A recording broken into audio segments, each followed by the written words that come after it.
Marco Stefani e Zinco Top sono i vincitori dell'edizione 2022 del Gran Premio della Vittoria. Marco, questo ricordiamo è la tua seconda vittoria nel Gran Premio della Vittoria, un po' un gioco di parole, però ormai è la tua, possiamo definire la tua corsa.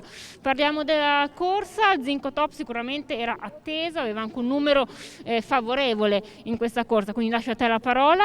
Parliamo di questa corsa dal punto di vista tecnico, anche quali sono state le tue sensazioni. Dal punto di vista tecnico è venuta tutta bene, più che altro guidavo un cavallo che era un cannone, cioè che è un cannone al 110%.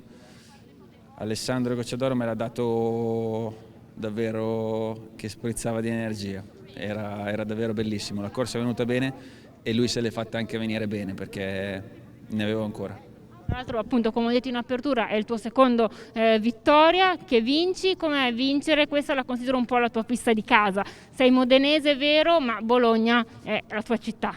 La seconda volta che lo vinco è la seconda volta con un cavallo di goccia, quindi dai, si vede che porta bene.